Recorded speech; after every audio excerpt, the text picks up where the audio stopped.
सनातन था, सनातन है और सनातन रहेगा। शर्म आनी चाहिए, माफी मांगनी चाहिए देश से। क्यों लगाई है, क्यों लगाई थी रोक को? सुप्रीम कोर्ट से निर्णय लेना पड़ा हमें। क्यों राम का विरोध करते हैं? अरे कुछ वैसे बैठे जिन्होंने राम भक्तों पर गोलियां चलाई, कुछ वो हैं जिन्होंने राम मंदिर को टेंट में रखा।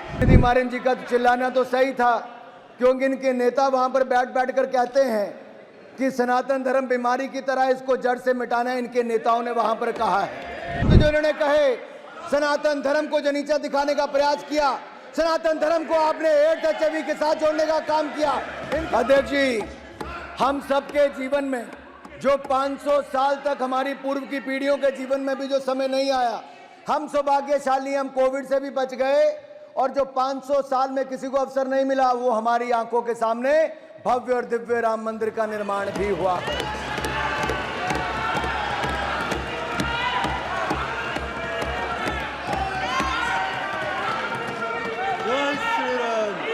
अध्यक्ष जी, मुझे इसी बात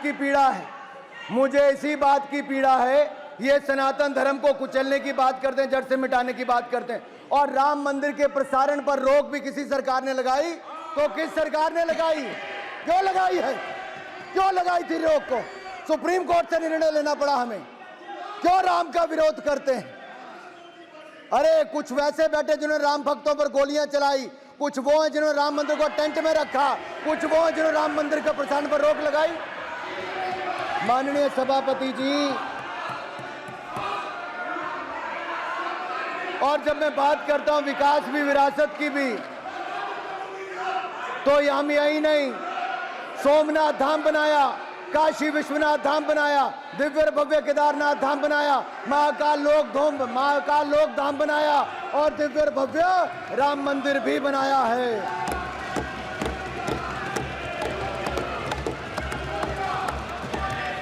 हमने बौद्ध सर्किट भी बनाया, करतारपुर कॉरिडोर, करतारपुर दा लांगा भी खुलवाया, जो कोई नहीं करवा पाया। पंडित नेहरू की गलती थी, जिन्होंने आजादी के समय, पार्टीशन के समय, करतारपुर का हमारा गुरुद्वारा भी उस तरफ छोड़ दिया। दूरबीन लगाकर दर्शन करते थे। नरेंद्र मोदी जी की सरकार में, हमारी सरकार ने करतारपुर कॉरिडोर खुलवाया, और हेमकुंड साहब में रोपवे बनाने का काम भी हमारी सरकार कर रही है। माननीय अध्यक्ष जी, 550वां प्रकाशोत्सव गुरु नानक देव जी का मनाया, 400वां प्रकाशोत्सव गुरु तेग बहादुर जी का, 350वां गुरु गोविंद सिंह जी का हमारी सरकार ने मनाया है। और यही नहीं, अगर साहिबजादों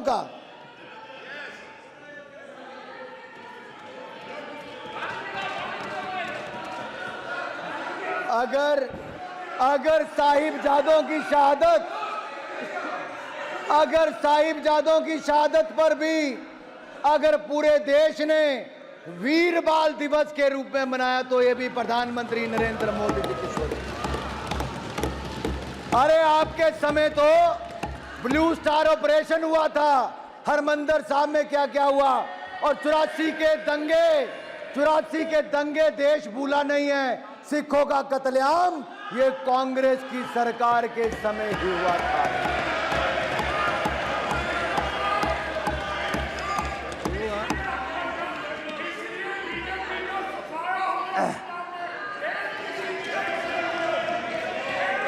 माननीय अध्यक्ष जी, भारतीय जनता पार्टी को समर्थन मिला पंजाब में कि हमारा वोट शेयर 3 गुना ज्यादा पंजाब की जनता ने बढ़ाया है। लेकिन मैं इन लोगों से ज्यादा उपेक्षा रखता भी नहीं। अरे इन्होंने इस चुनाव में भय भ्रम की राजनीति की, और इन्होंने यहां तक कि वो लोग जो प्रधानमंत्री जी के बारे में कहते थे बोटी नोच लेंगे, आपने उनको भी टिकट देकर सांसद बनाने का काम किया। क्या कहते थे? बोटी। मैं पूछता हूं साहब, क्या कहा? अरे किसको टिकट दिया? टुकड़े की सोच वाले, टुकड़े गैंग वालों को कांग्रेस में शामिल किया और उनको फिर टिकट देने का काम भी किया। अरे जो अफजल गुरु की फांसी माफ कराने की बात करते हैं उनको दिया, जो भारत का नामो निशान मिटाने की बात करते हैं उनको कांग्रेस ने टिकट क्यों दिया? मेरा सवाल ये खड़ा होता है। मैं सवाल पूछता हूं सभा पटल से, ऐसी कौन सी मजबूरी थी कि राहुल गांधी जी को प्रतिबंधित? एक मिनट, सभा पटल से नहीं, सभा पटल के माध्यम से पानी माननीय सदस्य को करेक्शन कर ले, सभा पटल से नहीं, सभा पटल के माध्यम। बिल्कुल, मैं क्षमा चाहता हूं अध्यक्ष जी, आपके माध्यम से करेक्ट कर दे। मैं यही बात दोबारा आपके माध्यम से कहना चाहूंगा अध्यक्ष जी, मैं आपका संरक्षण चाहता हूं। अगर मेरी बार में सत्य ना हो तो मुझे कोई भी खड़ा होकर टोक सकता है। ये क्यों आप कह सकते हो टोक सकता है? आपको अधिकार दिया है क्या? कोई नहीं टोकेगा, सबको अपनी बात आपका बहुत धन्यवाद अध्यक्ष जी, आपका संरक्षण ऐसे ही मिलता रहे तो धन्यवाद प्रस्ताव पे चर्चा अच्छी हो जाएगी। अध्यक्ष जी, सवाल ये खड़ा होता है कि जिस सदन में हम बैठे हैं, घटना पुराने सदन की है, क्या देश का कोई भी व्यक्ति संसद पर हमला होना देखना चाहेगा? क्या आप में से कोई चाहेगा? तो जो उस हमले में शामिल थे, क्या उनको कड़ी से कड़ी सजा मिलनी चाहिए थी कि नहीं मिलनी चाहिए थी? अगर उनको कड़ी से कड़ी सजा देश के न्यायालय ने दी, फांसी की सजा दी, तो बचाने के लिए सड़कों पर जो उतरे उनके साथ आप समर्थन कर रहे हैं? उनके साथ आप उतर गए बचाने के लिए। अरे कोई और नहीं मिला 140 करोड़ भारत में? क्या मजबूरी थी इनकी? क्या मजबूरी थी? और अब आप चुनाव जहां से लड़ने गए, वहां से किसी और का नहीं है अध्यक्ष जी, पीएफआई जैसी संस्थाओं का, मुस्लिम लीग जैसी संस्थाओं का समर्थन लेकर भी कुछ लोग चुनकर आए हैं। देश जवाब मांगता है। ऐसी कौन सी मजबूरी थी? कौन सी मजबूरी थी? कौन सी मजबूरी थी? अरे इनका इतिहास ही वैसा रहा है।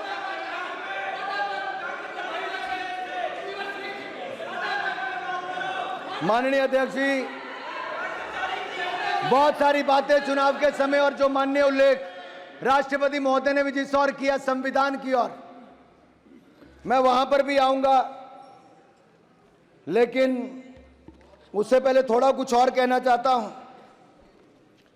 इनका दर्द सामने नजर आ रहा है, इनका दर्द नजर आ रहा है। 3 बार प्रयास करने के बाद भी जो 100 के आंकड़े तक नहीं पहुंच पाया, 99 पर ही रुक गया। वो तो यही कहते हैं, दिल के अरमा आंसुओं में बह गए, इतनी नौटंकियों के बाद भी 99 पर ही अटक कर रह गए। दिल के अरमा आंसुओं में बह गए, तीसरी बार भी विपक्ष में आकर बैठ गए। माननीय अध्यक्ष जी, देवर इन द नर्वस 90s, ये नर्वस 90s में आकर इनके हाथ पैर फूलने शुरू हो गए। एक बात मैं कहना चाहता हूं, एक बात तो अच्छी हुई अध्यक्ष जी कि माननीय राहुल गांधी जी नेता प्रतिपक्ष बने हैं।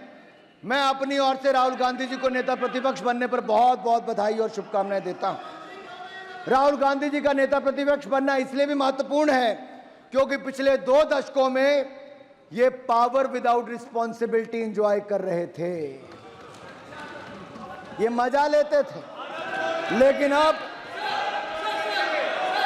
अब इनको पावर के साथ साथ रिस्पॉन्सिबिलिटी भी लेनी पड़ेगी। इसलिए जो मोदी जी को कहते हैं कि मोदी जी की तीसरी टर्म अग्नि परीक्षा है, ये तीसरी टर्म मोदी जी की अग्नि परीक्षा नहीं, ये अग्नि परीक्षा विपक्ष की है, विपक्ष के नेता की है। क्या वो विपक्ष को एकजुट रख पाएंगे? क्या वो पहले की तरह जो 50%, माननीय अध्यक्ष जी, जिनको लोकसभा बंक करने की आदत थी, 50% से कम हाजिरी थी, क्या वो सारा दिन लोकसभा में बैठ पाएंगे? अच्छा नहीं है, ओह आज भी नहीं है अध्यक्ष जी। क्या वो लोकसभा में बैठ पाएंगे? देर शाम तक बैठना पड़ेगा।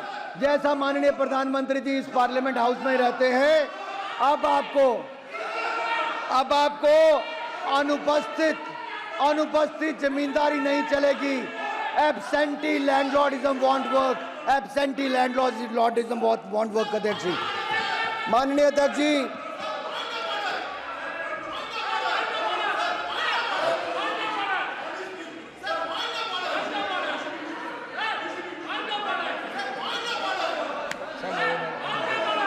माननीय अध्यक्ष जी, माननीय अध्यक्ष जी, कुछ लोगों की बार बार, माननीय अध्यक्ष जी, एक और देश ने देखा है कि कैसे हमारे वैज्ञानिकों की मेहनत के कारण जो दुनिया का कोई देश नहीं कर पाया, वो चंद्रयान मिशन की सफलता ने करके दिखाया है। चंद्रमा के दक्षिण ध्रुव पर तिरंगे का मान सम्मान बढ़ाने वाला देश हमारा भारत दुनिया का पहला देश बना है, पहला देश बना।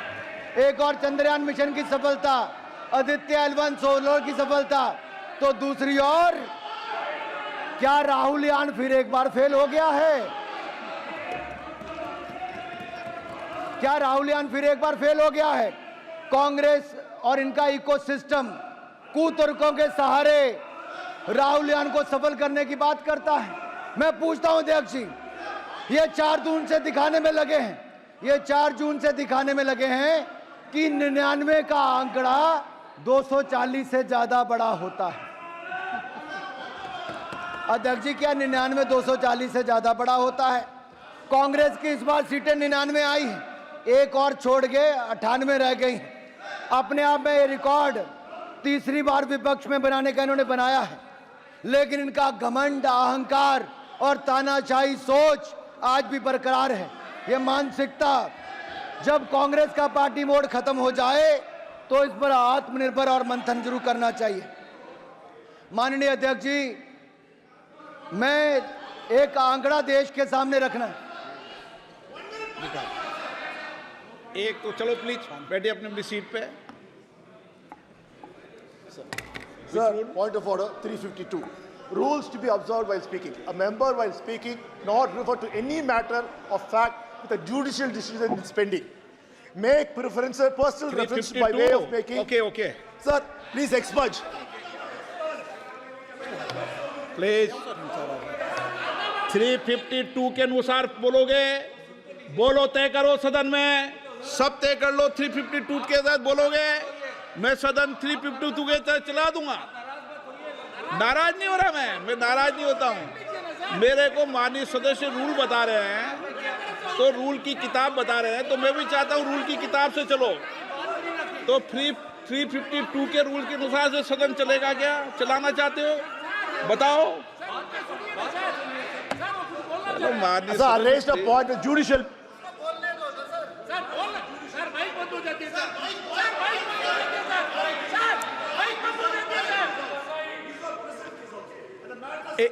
Okay please.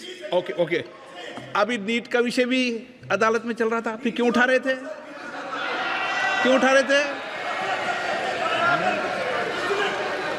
नो, गलत।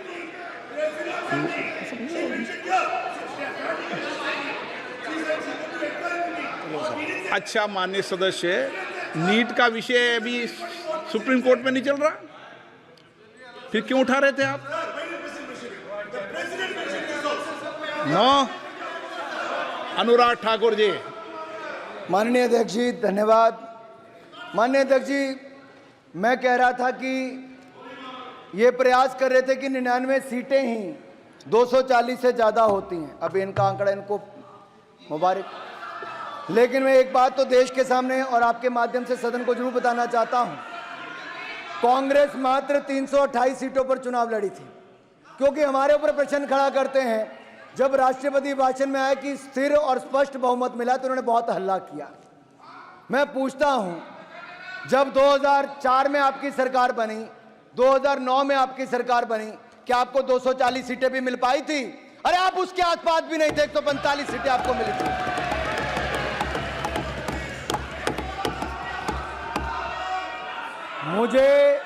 मुझे जितना मजबूर करोगे, कांग्रेस की उतनी परतें खुलती जाएंगी।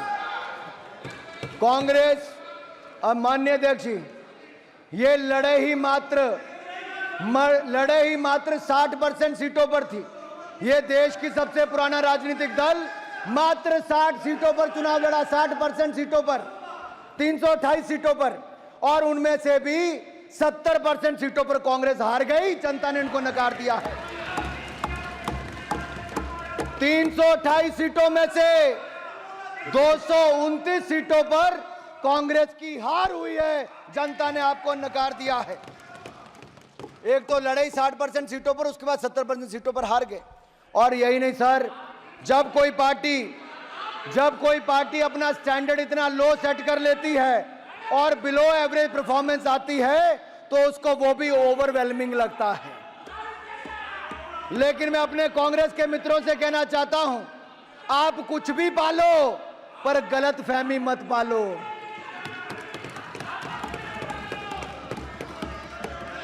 अगर आपको ये चार्ट देखना है तो इस चार्ट में अध्यक्ष जी मैं सभा पटल पर रख सकता हूं, कांग्रेस की कितनी सीटें कब कब आई। ये चार्ट बहुत कुछ दिखाता है माननीय अध्यक्ष जी। ये चार्ट में ये दिखता है कि यूपीए की जब आपकी पहली सरकार थी तो कांग्रेस की मात्र 145 सीटें आई थी और उस समय भारतीय जनता पार्टी की 138 सीटें थी। 7 सीटों का फर्क था और आप में और हमारे में सिर्फ 7 सीट का अंतर था। भाजपा और कांग्रेस में सरकार आपने बनाई, हमने तो कुछ नहीं कहा, आपने 5 साल सरकार चलाई। फिर 2000 आपका उस समय वोट शेयर था मात्र 26.53%। 2009 में यूपीए की सरकार फिर आई, आपकी 206 सीटें आई, लेकिन आपके लिए वो स्थिर सरकार थी, आपके लिए वो कांग्रेस की सरकार थी, स्थिर सरकार थी। लेकिन नरेंद्र मोदी जी के नेतृत्व में भारतीय जनता पार्टी 282 सीटें जीतकर 2014 में 1984 के बाद पूर्ण बहुमत की सरकार किसी ने बनाई तो हमने भारतीय जनता पार्टी एनडीए की सरकार बनी। और 2019 में 303 सीटें केवल भारतीय जनता पार्टी ने जीती और हमारा वोट शेयर भी पहले से ज्यादा बढ़ा। और मैं कहना चाहता हूं माननीय अध्यक्ष जी, 31% vote share Bharatiya Janata party का 2014 में था और 37.36% वोट शेयर हमारा 2019 में था और कांग्रेस का वोट शेयर मात्र 19.39% था, मात्र 19.39%। और इस बार भी हमारा वोट शेयर 36.56% है और 240 सीटें जीतकर और गठबंधन को पूर्ण बहुमत और स्पष्ट बहुमत मिला है।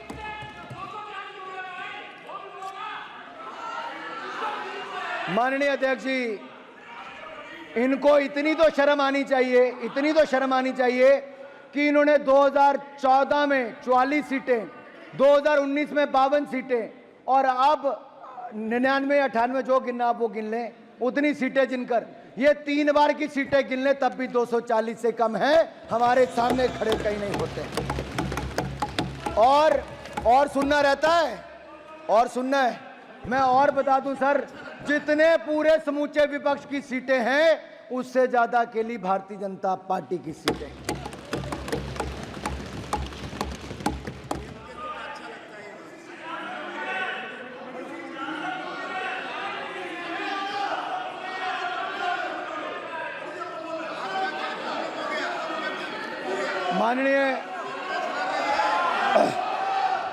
माननीय अध्यक्ष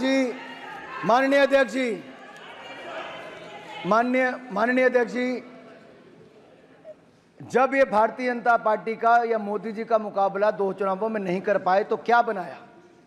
एक ऐसा गठबंधन बनाया जो जेल वाले और बेल वालों ने मिलकर बनाया। कुछ जेल में थे, कुछ बेल पर थे, कुछ यहां पर भी बेल वाले हैं।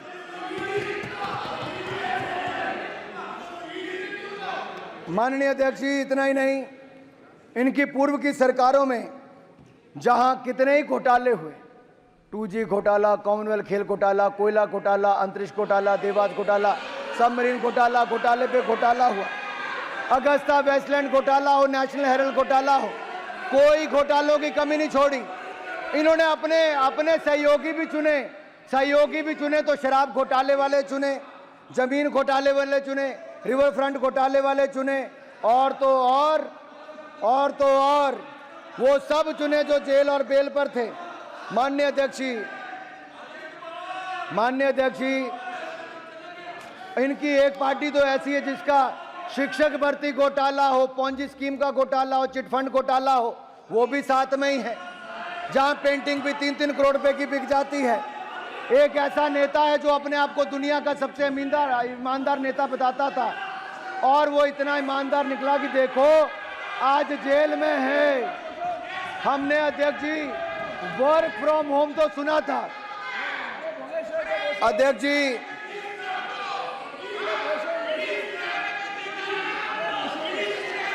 माननीय अध्यक्ष जी, हमने वर्क फ्रॉम होम तो सुना था, वर्क फ्रॉम जेल देखने का अवसर भी इन लोगों ने दिया कि जेल से सरकार कैसे चलती। अपने आप को सबसे ईमानदार बताने वाला आज कट्टर बेईमान कोई है तो आज जेल में है। और जो जेल से निकल कर आए थे, जैसे टिफिन ब्रेक, लंच ब्रेक लेकर चुनाव प्रचार करने, वो बैक टू पवेलियन नहीं, बैक टू तिहाड़ चले गए, बैक टू तिहाड़ चले गए। और खैर इनके गठबंधन की दुर्गति देखकर मुझे एक गीत याद आता है, सोचता हूं कि वो कितने मासूम थे, क्या से क्या हो गया देखते देखते। वो जो कहते थे गठबंधन करेंगे ना कभी, बच्चों की कसम भी खा गए भूलकर देखते देखते। गठबंधन भी किया तो किसने, एक राज्य में किया, दूसरे राज्य में नहीं किया। आज दिल्ली की जहां पर मैं खड़ा हूं वहीं की हालत देख लीजिए, चोर चोर मुसेरा भाई, सब ने मिलकर गठबंधन की गुहार लगाई, लेकिन दिल्ली की जनता ने खाता भी नहीं खुलने दिया, सातों की सातों सीटों पर कमल का फूल खिलाने का काम किया है। माननीय अध्यक्ष जी, ये कैसी सरकार दिल्ली में है, जिसका शिक्षा मंत्री शराब मंत्री जेल में है, जिसका जेल मंत्री जेल में है, जिसका कानून मंत्री जाली फर्जी MA LLB की डिग्री लेकर वो उसमें जेल में, उसको इस्तीफा देना पड़ा। और यही नहीं, आपका नहीं, दिल्ली का, आपकी मैं बाद में बात करूंगा, अभी आपकी बात बाद में करूंगा।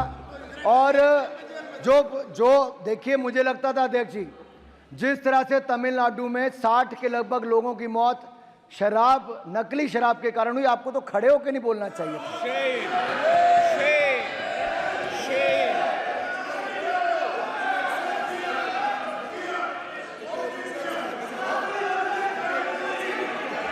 अध्यक्ष जी, जो खड़े हैं मैं समझ सकता हूं, जो बार बार खड़े हो रहे हैं वो 2G घोटाले के समय किस किस पर आरोप लगा, मैं नहीं चाहता कि उनका नाम मैं यहां पर लूं।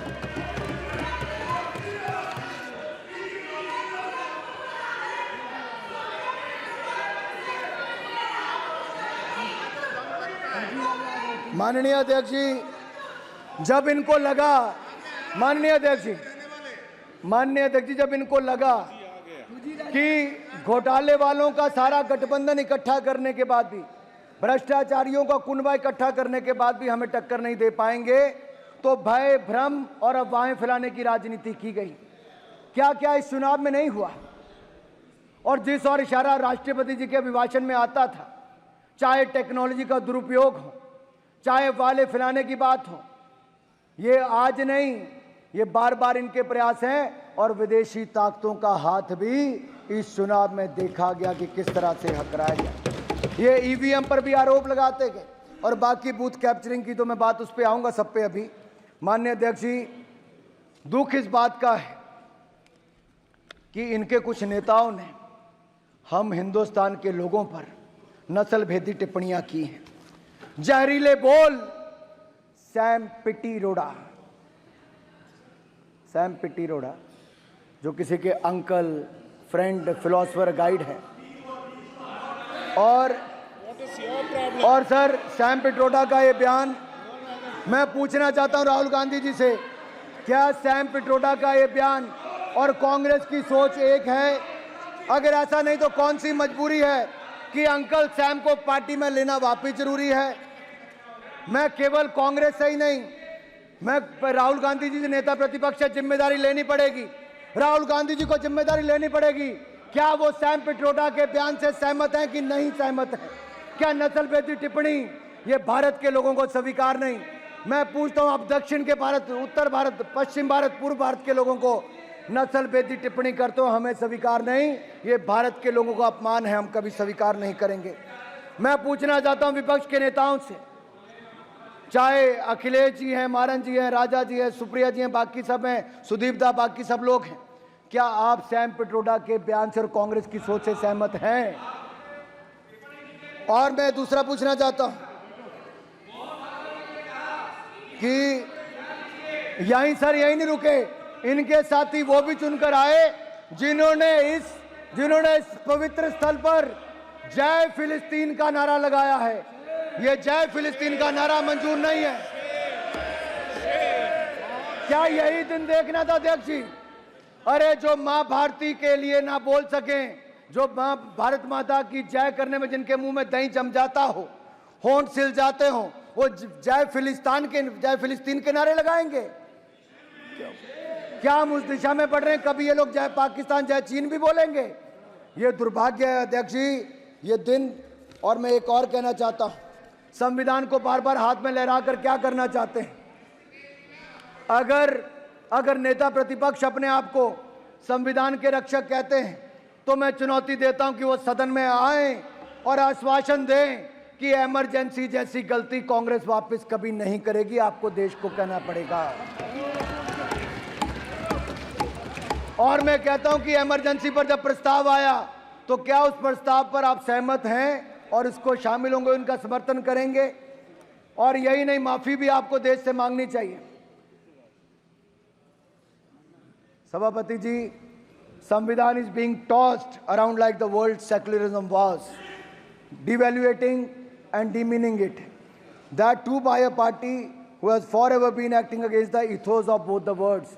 इन्होंने पहले कभी धर्मनिरपेक्ष शब्द का और कभी संविधान का दुरुपयोग ही किया है, और भी अपने लिए किया है।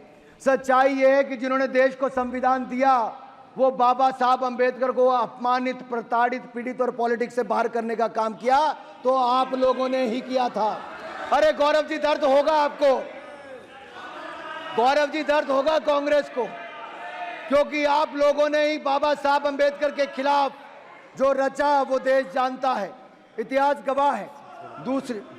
दूसरी ओर प्रधानमंत्री नरेंद्र मोदी जी ने जब शपथ ली तो उसके बाद संविधान के आगे माथा टेका, तब भी और इस बार भी संविधान को नमन किया और संविधान के अनुसार देश चलाने की बात की। और मैं एक बात और कहना चाहता हूं, बाबा साहब अंबेडकर के नाम पर पंच तीर्थ किसी ने बनाया तो भारतीय जनता पार्टी एनडीए की सरकार ने बनाया है। बाबा साहब अंबेडकर की जन्मस्थली, शिक्षा स्थली, चैत्य भूमि और शिक्षा भूमि, महापरिनिर्वाण भूमि, पांचों स्थानों पर नागपुर, मऊ, मुंबई, दिल्ली और लंदन में जमीनें लेकर वहां पर म्यूजियम, स्मारक और वहां पर उसको मान सम्मान देने का काम किया। पंचतीर्थ बनाया तो नरेंद्र मोदी की सरकार ने बनाया। मैं आप सबसे एक और पूछना चाहता हूं, कितने पन्ने होते हैं कॉन्स्टिट्यूशन में? कितने? ऐसा मोटा करके मत बताओ, पेज कितने होते हैं? हाँ, रोज लेके घूमते थे, कभी खोल के पढ़ो तो सही। अरे पढ़ते हो नहीं, लहराते फिरते हो। निकालो जेब से देखो, अरे निकालो जेब से देखो, नकल ही मार लो। बताओ कितने पन्ने होते हैं? अरे बड़ा संविधान करते थे। पहले संविधान बनाने वाले को उनको प्रताड़ित करते हैं, अब संविधान दिखाते, पढ़ते नहीं है। संविधान को कुचला किसी ने।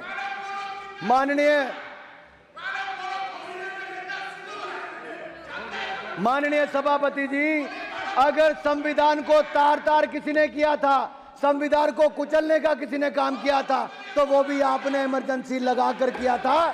देश आपको माफ नहीं करेगा।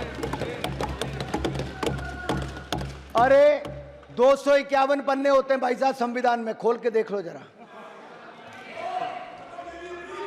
और माननीय सभापति जी, एक कहावत है, दादा आपको क्यों दर्द हो रही है? इमरजेंसी उन्होंने लगाई थी, आप ऐसे ही अपने उड़ता तीर ले रहे हो। बाद में मैं सभापति जी, मैं कांग्रेस की बात कर रहा हूं, ये तृणमूल कांग्रेस बीच में आ गई है।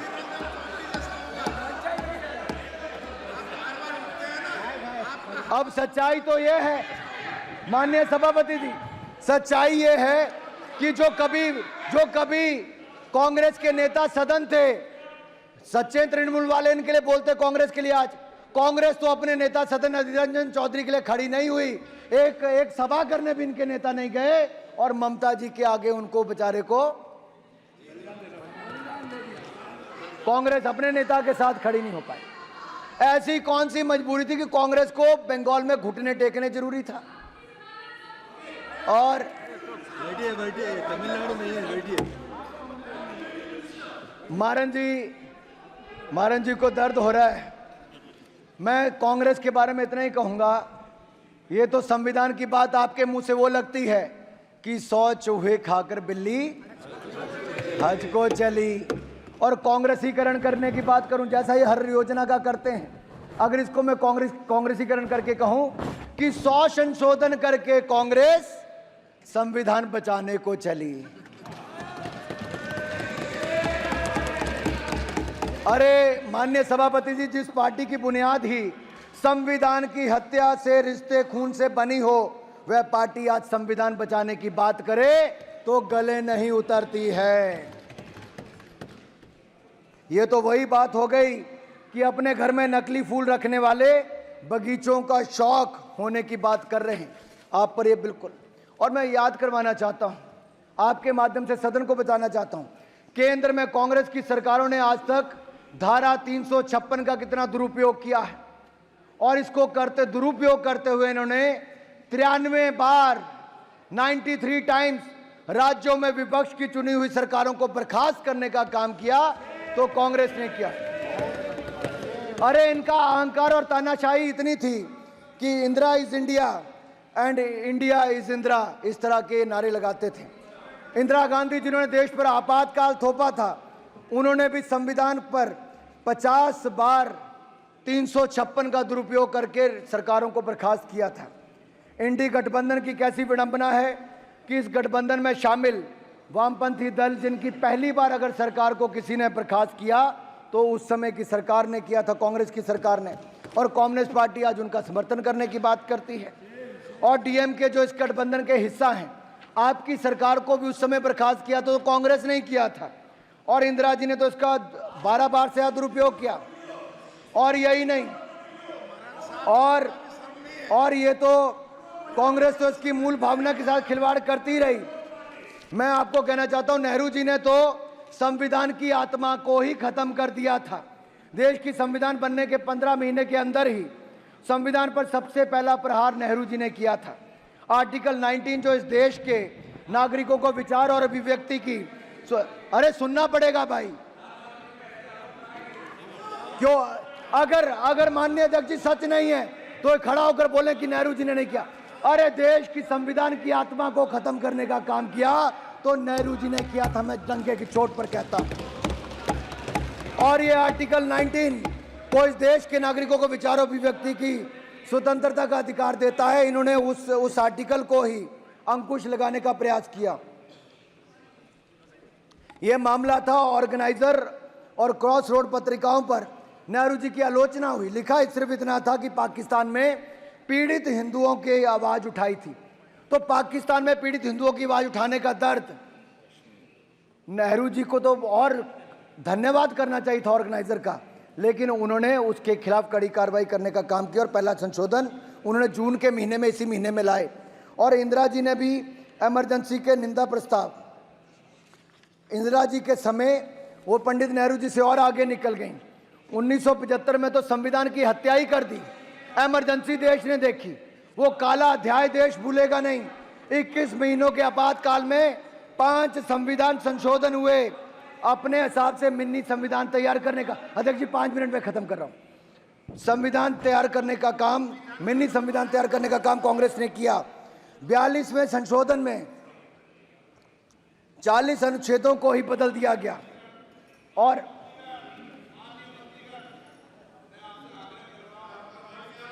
अन्य सदस्य जब बोले क्रोध नहीं करें, और इसको 5 साल पालन करना है। सर एक नहीं अनेक ऐसे संशोधन किए गए। उच्च न्यायालय से छीना पीएम पर नियुक्ति के व्यक्ति के चुनाव की जांच का अधिकार, न्यायपालिका से आपात की न्याय समीक्षा का अधिकार छीन लिया गया था। अनुच्छेद 368 के तहत 40 अनुच्छेदों में को बदल दिया गया था। 42वें संशोधन को तो मिनी संविधान कहा गया। ये किसी और ने नहीं, ये कांग्रेस ने संविधान के साथ खिलवाड़ किया था, जिसके लिए आपको देश से माफी मांगनी चाहिए। और यही नहीं, अगर हमारे समय मात्र 8 संविधान में संशोधन हुए, और मैं कहना चाहता हूं, मैं आपको ये कहना चाहता हूं, अधिकतर नेता जनसंघ के जेल गए थे संविधान को बचाने के लिए और इमरजेंसी के खिलाफ हमारे नेताओं ने आवाज उठाई थी। और माननीय अध्यक्ष जी, माननीय स्टालिन जी जो तमिलनाडु के मुख्यमंत्री हैं, वो भी उस समय जेल में थे। आज तो सपा वाले कांग्रेस के साथ बैठ गए, मुलायम जी भी उस समय जेल में थे। आज तो आरजेडी वाले इनके साथ बैठ गए, लालू जी भी उस समय जेल में थे। ऐसी कौन सी मजबूरी है? इमरजेंसी थोपने वालों के साथ आपको गठबंधन जरूरी है। अब आप लोकतंत्र बचाने की बात करते हो। और यही नहीं, मीसा जी, बहन मीसा जी हैं, इनका तो जन्म ही मीसा एक्ट के दौरान हुआ। देश में मीसा थोपा गया तो मीसा जी का जन्म हुआ। ना जाने कितने लोगों का जान ली गई। हर पार्टी के कार्यकर्ताओं को मौत के घाट उतार दिया गया। माननीय अध्यक्ष जी, यही नहीं, इन्होंने अनेकों मैं अटल जी की 2 लाइनें कहना चाहता हूं। जो 1 साल जब इमरजेंसी का हुआ तो उन्होंने क्या कहा था? जुसलाता जेठ मास, शरद चांदनी उदास, सिसकी भरते सावन का, अंतर घट रीत गया, 1 बरस बीत गया। सिंचों में सिमट राजग, किंतु विकल प्राण विहग, धरती से अंबर तक गूंज मुक्ति गीत गया, 1 बरस बीत गया।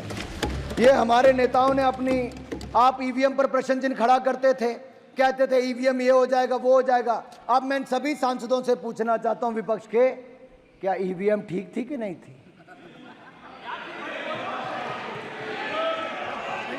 ईवीएम ठीक थी कि नहीं थी?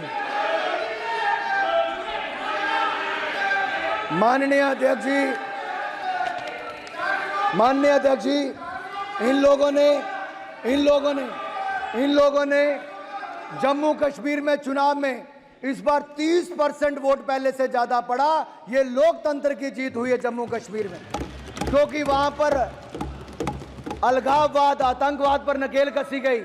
जो नेहरू जी की गलती थी धारा 370 देकर और पाक ऑक्युपाइड कश्मीर बनाकर कांग्रेस ने गलतियां की, उसमें सुधार धारा 370 को सदा के लिए खत्म किया तो मोदी जी की सरकार ने किया। आज वहां पर रिकॉर्ड टूरिस्ट आ रहा है, रिकॉर्ड वोटिंग हो रही है, रिकॉर्ड निवेश जा रहा है, और अब तो अमरनाथ यात्रा भी शुरू हो गई है। जय अमरनाथ, जय भोलेनाथ।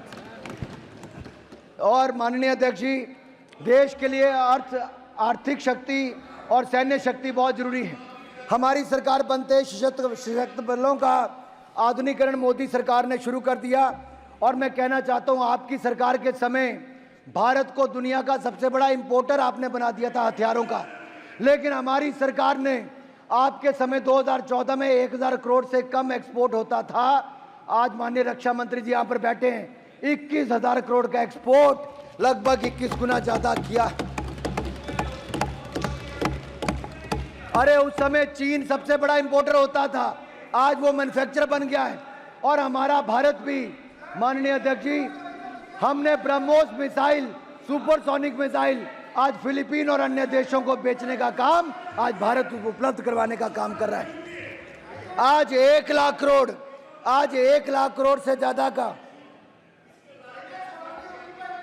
माननीय अध्यक्ष जी, आज 1 लाख करोड़ से ज्यादा का रक्षा उत्पादन हम खुद कर रहे हैं। रशिया से S-400 लिया, चिनूक हेलीकॉप्टर से लेकर बाकी सारे लिए, राफेल जेट हमने लिया, लेकिन भारत के अंदर हम ब्रह्मोस मिसाइल बना रहे हैं, तेजस एयरक्राफ्ट लड़ाकू विमान बना रहे हैं, INS विक्रांत भी किसी ने बनाया तो भारत ने खुद बनाया है। हमने अपनी ऑर्डिनेंस फैक्ट्रीज का निगमीकरण किया है और हमने देश की सुरक्षा को प्राथमिकता में दिया है। डिफेंस मैन्युफैक्चरिंग में आत्मनिर्भरता को आगे बल दिया है, आर्म्ड फोर्सेस को आधुनिक किया। आपने तो हमारी सेना को ना लड़ाकू विमान दिया, ना हथियार दिए, ना गोला बारूद दिया और ना ही बुलेट प्रूफ जैकेट दी। 10 साल में कुछ नहीं दिया। ये हमारी सरकार ने make in India bullet proof jacket देने का काम। माननीय अध्यक्ष जी, सुरक्षा के साथ साथ देश के अंदर आंतरिक सुरक्षा की मैं बात करूं, आज अगर देखा जाए नॉर्थ ईस्ट में 11 पीस अकॉर्ड हुए, इतिहास रचा तो हमारी सरकार ने किया है। और यही नहीं, 76% कमी इंसर्जेंसी इंसिडेंट्स में आई है और 90% हमारी सिक्योरिटी फोर्सेस की जो कैजुअलिटी में कमी आई है और 97% 97% सिविलियन डेथ्स में कमी आई। ये अफवाह को भी हमने बहुत सारे कोनों से अलग अलग जगह से हटा दिया है। और यही नहीं, हमने सीए लाकर जिनको वर्षों से नागरिकता नहीं मिली थी, हमारी सरकार ने नागरिकता देने का काम भी सीए में किया है। आपकी सरकारों में अंग्रेजों की मानसिकता दिखती थी, दंड देने वाले कानून थे, हमने न्याय देने वाला कानून आज भारत को दिया है। अब नाबालिग से बलात्कार करने वाले को फांसी की सजा होगी, देश के खिलाफ सशस्त्र उठाने वाले को, विद्रोह करने वाले को जेल होगी, राजद्रोह की जगह अब देशद्रोह कानून होगा, देश के खिलाफ बोलना गुनाह होगा, व्यक्ति विशेष के खिलाफ बोलने पर जेल नहीं होगी। आपकी पार्टी और आपकी सरकारें तो कोई बोलता तो उसको गिरफ्तार करने के लिए भेज देते हैं, बम धमाके गैस अटैक करने वाले आतंकवादी जेल जाएंगे, मॉब लिंचिंग करने वालों को भी अब फांसी की सजा होगी और बालिग से रेप करने वालों को भी सजा होगी। आतंकवादियों को जेल से बाहर जाने के सारे रास्ते बंद कर दिए जाएंगे। माननीय अध्यक्ष जी, लास्ट लाइन बोल के मैं खत्म कर रहा हूं। मैं इतना ही कहूंगा, माननीय अध्यक्ष जी, मैं इतना ही कहूंगा कि आज मोदी जी के नेतृत्व में एनडीए की सरकार लगातार देश को आगे बढ़ा रही है। आप चाहे जितना मर्जी विरोध कर लें, आज आपने देखा होगा ऑपरेशन गंगा चलाकर भी या दुनिया भर के देशों में कहीं आपदा आई हो, अगर फर्स्ट रिस्पॉन्डर कोई बना है तो मदद मांगने वाले से हटकर आज भारत मददगार देश बना है। हमने कोरोना के समय करोड़ों भारतीयों को ऑपरेशन चलाकर वापस लाए और यूक्रेन से 23,000 भारतीयों को ऑपरेशन गंगा चलाकर देश में सुरक्षित लाई तो मोदी सरकार लाई। माननीय अध्यक्ष जी, हमारी सरकार, आखिरी में किसान पे बोल के अपनी बात को खत्म कर रहा हूं। ये कहते थे कि एमएसपी बंद हो जाएगा, एमएसपी बंद नहीं हुआ। 5.5 लाख करोड़ की खरीद आपके 10 साल में हुई थी, हमने 18,40,000 करोड़ की खरीद 10 साल में की है। आपके समय 27,662 करोड़ का बजट था, हमारे समय 1,25,000 करोड़ का बजट है। आपके समय प्रधानमंत्री फसल बीमा योजना में कुछ नहीं मिलता था, हमने 1,60,000 करोड़ रुपया प्रधानमंत्री फसल बीमा योजना में मुआवजा दिया है। आपके समय 7,30,000 करोड़ रुपया 2013-14 में किसानों को बैंकों से मिला, हमने 21 लाख करोड़ रुपया बैंकों से दिया है। आपके समय 6,000 करोड़ रुपया सिंचाई योजना पर खर्च हुआ, हमने 15,000 करोड़ रुपया खर्च किया है। आपके समय गेहूं की खरीद 2,40,000 करोड़ की हुई, हमने 12,40,000 करोड़ की। आपने गेहूं की खरीद 2,80,000 करोड़ की, हमने 5.5 लाख करोड़ की। आपने दलहन की खरीद 1,964 करोड़ की, हमने 85,000 करोड़ की खरीद दलहन की है। दलहन तिलहन पर भी आत्मनिर्भर भारत को बनाया है। भाई और बहनों, अंतिम बात खेलों की नहीं करूंगा तो नहीं होगी। हमने world cup T20 world cup पुरुषों का भारत ने जीता है 13 वर्षों के बाद। अब भारत ने वर्ल्ड कप जीता है।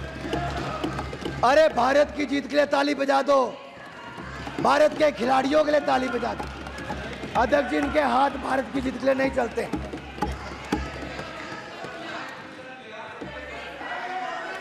ये तब भी सवाल खड़ा करते, अध्यक्ष जी अब हमारा देश ओलंपिक 2036 में आयोजन करने की तैयारी कर रहा है, हम उस दिशा में आगे बढ़ रहे हैं। ओलंपिक में भारत ने 7 मेडल जीते, जो आज के सबसे ज्यादा है।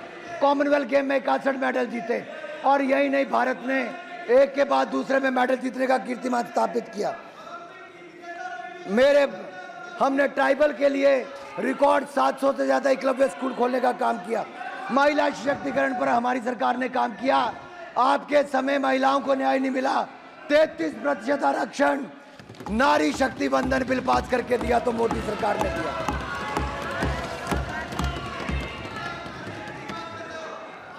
मैं इनके पे इतना ही कहूंगा, दामन है दागदार फिर भी लाकर चलते हो, जमानत पे है परिवार, फिर भी सिर उठाकर चलते हो, बूझो कौन। अध्यक्ष जी, इनका रिश्ता झूठ से कुछ ये गहराता चला गया।